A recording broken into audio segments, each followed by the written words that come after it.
Uang tidak peduli kamu siapa. Uang itu tidak mengenali kondisi kita itu bagaimana, terus dirinya juga gak mengenali bagaimana kita sebagai orang yang memang membutuhkannya. Yang jelas dia hanya mau kepada orang yang dirinya benar-benar bisa memposisikan keselarasan antara energi kita ataupun energi uang. Kalau itu udah selaras, maka itu akan menjadi sebuah kesatuan dan itu akan menjadi sebuah daya tarik yang sangat luar biasa. Apakah teman-teman udah memilikinya? Apakah teman-teman sudah mendapatkannya? Kita bareng-bareng belajar ya. Kita pelajari dulu mengapa uang tidak peduli siapa kita dan bagaimana polanya dia itu datang dan dia itu akan pergi meninggalkan kita. Apa kabar sahabat debat? Tentunya selalu dalam berlimpahan dan keharmonisan ya. Uang memang tidak peduli siapa kita, tapi dia mau datang. Dan kadang dia pun juga mau pergi. Dan dia nggak memandang kita ini sebagai orang yang istimewa kalau kita tidak bisa memperlakukannya secara istimewa juga. Nah, itu terjadi ketika kita sudah menggambarkan pada pikiran kita dan kita bisa memanfaatkan apa yang kita miliki, yaitu potensi-potensi yang itu bisa kita buat untuk selaras. Karena apa? Dirinya energi dan kita juga energi. Dan kita harus bisa sama-sama bersinergi agar apa? Menjadi satu kesatuan.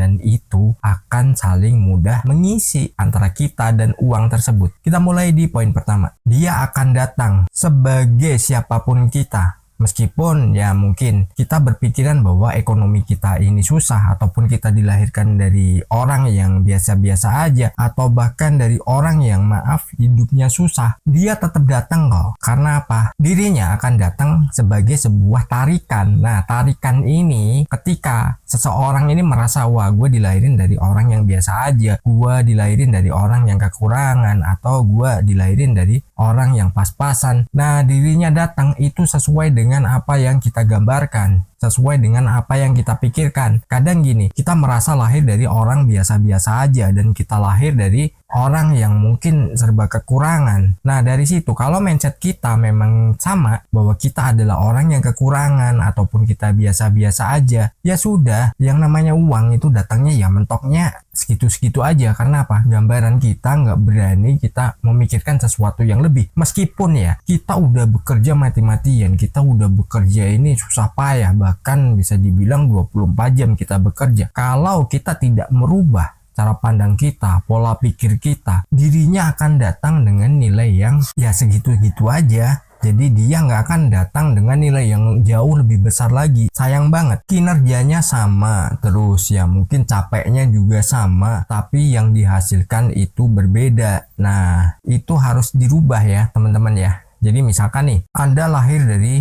ya mungkin keluarga yang pas-pasan atau keluarga yang mungkin bahkan kurang. Tapi kalau pola pikir Anda itu jauh lebih hebat lagi, pola pikir Anda itu jauh berkelimpahan lagi, Anda berani menggambarkan sesuatu yang itu menjadi impian Anda, bahwa Anda adalah orang yang selalu berkelimpahan, apalagi soal uang. Uang itu nggak memandang, dia nggak peduli Anda dilahirkan dari siapa, latar belakang keluarga Anda bagaimana, dan kondisi Anda bagaimana. Mereka nggak peduli, mereka akan datang sesuai dengan apa yang sudah digambarkan, sesuai dengan apa yang sudah teman-teman programkan pada pikiran bawah sadarnya. Dan dari situ, makanya mereka juga datang dengan sukacita. Mereka datang dengan penuh kegembiraan. Karena apa? Ini nih, orang ini udah menggambarkan sesuatu yang berkelimpahan, membuat aku sangat banyak teman-teman untuk datang kepadanya. Dan ketika datang, itu udah disambut oleh teman-teman, terus nanti juga akan didatangi oleh teman-teman yang lainnya, yang itu berupa uang juga. Nah, hanya saja ya, tadi lupa di depan saya nggak bilang bahwa kita disclaimer dulu bahwa segala sesuatu, meskipun itu kita menerapkan law of attraction, itu butuh waktu ya.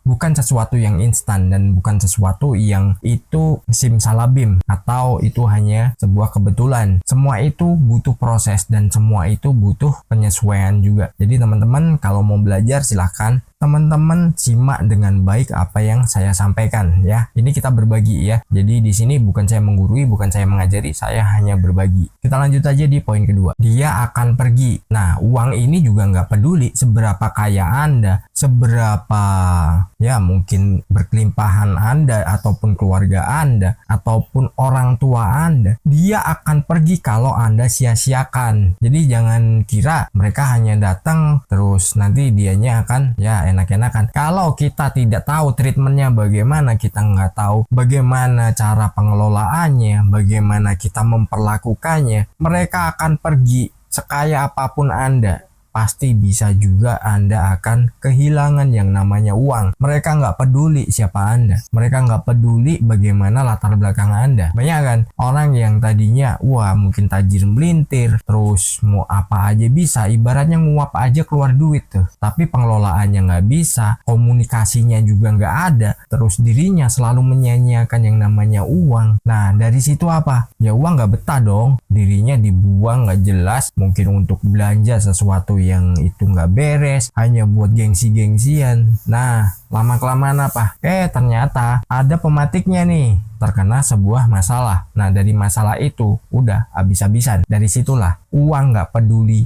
siapa kita, paham kan? Terus bagaimana sih caranya biar uang ini selalu betah, uang ini selalu ada dan dirinya selalu mau ya berkumpul dengan kita bersama teman-temannya, mau yang datangnya baru, mau yang tadinya udah lama, semakin lama semakin beranak pinak dan jadi banyak. Dari situ kita harus lakukan yang namanya, ini poin ketiga ya, komunikasi. Mereka akan bertahan ketika kita ada komunikasi dengan uang. Itu udah sering kita bahas juga kan, komunikasi dengan uang. Mungkin teman-teman yang baru menemukan channel ini, silahkan cari video-video yang lama. Itu banyak banget membahas bagaimana kita komunikasinya dengan uang. Dan nanti mungkin ya di video selanjutnya itu formatnya ya mungkin kita akan fokus tetap di masalah keuangan, law of attraction, tentang keuangan pokoknya. Jadi teman-teman jangan khawatir kalau pengen belajar bagaimana memprogram pikirannya, terus bagaimana ya menentukan grand design untuk kedepannya soal keuangan. Disinilah channel yang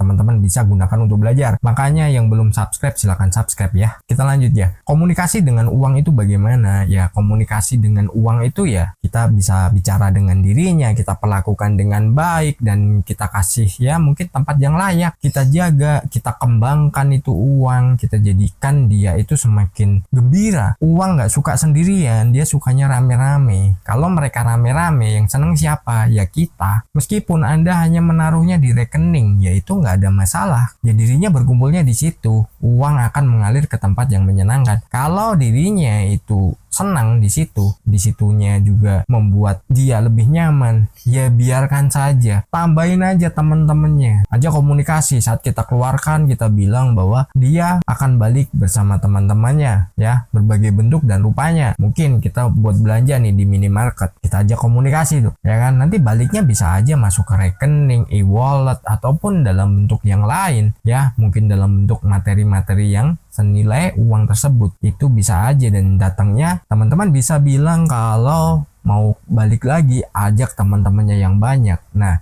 itulah salah satu contoh komunikasinya. Dan kita lanjut di poin keempat, bagaimana menambah temannya. Nah gini, untuk menambah temannya itu sesuatu yang ya mungkin bisa kita jalankan. Mungkin Anda punya usaha, Anda punya bisnis, Anda bekerja yang punya gaji. Untuk nambah teman-temannya, saya pernah bilang kan, usahakan 20% dari penghasilan Anda, tambahkan dulu. Buat itu sesuatu yang ya menjadi safety Anda. Anda simpan entah dalam bentuk barang yang mungkin perhiasan ataupun emas batangan yang Anda bisa simpan di SDB, ataupun Anda tambah ke rekening ya, atau mungkin Anda investasi di saham atau apapun. Sesuaikan dengan minat Anda dan kegemaran Anda. Ketika Anda sudah melakukannya, jangka panjangnya itu Anda nggak sadar Anda akan memiliki nilai aset yang sangat luar biasa. Jadi untuk menambahkan teman-temannya itu nggak harus dalam bentuk uang, tapi buatlah nilainya yang sama. Kumpulkan aja, nanti dari akumulasinya itu akan menjadi nilai yang sangat tinggi. Ketika itu sudah teman-teman dapatkan, teman-teman udah mencapainya, itu adalah sesuatu yang sangat luar biasa banget, dan teman-teman bisa mendapatkan penghasilan yang tak terhingga. Atau bahkan di masa-masa pensiun, teman-teman udah memiliki memiliki nilai kekayaan yang jauh lebih tinggi. Kenapa? Ya gini ya, inflasi itu selalu terjadi, dan kalau kita sudah menganggarkan 20% dari penghasilan kita, itu yang akan mengcounter yang namanya inflasi. Ketika Anda nih misalkan beli saham di saat ini, ataupun Anda beli emas di saat ini, atau bahkan kalau penghasilan Anda lebih, Anda bisa beli properti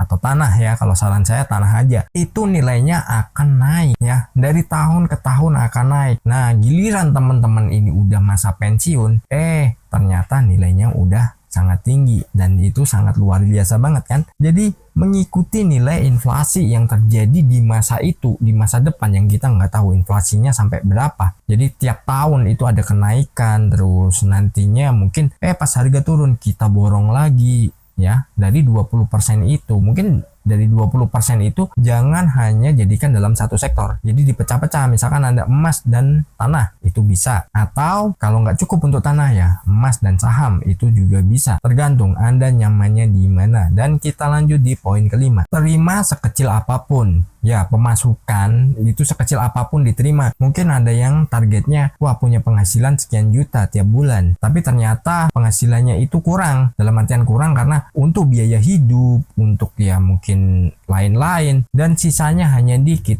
Syukuri aja dulu ya, nanti kita bahas, ada sesi di mana kita akan membahasnya bagaimana kita pengelolaannya ya, dengan ya mungkin nanti ada bumbu-bumbu afirmasinya juga saya akan berikan, dan teman-teman bisa pelajari. Dan ditunggu aja yang belum subscribe, ingat ya, subscribe dulu biar nanti mendapatkan notifikasi ketika ada video baru, karena kedepannya kita akan semakin dalam membahas yang namanya law of attraction tentang keuangan ya. Jadi berapapun yang teman-teman terima, syukuri ya, terima aja sekecil apapun, jangan pernah kita mengeluh. Sukses berkelimpahan.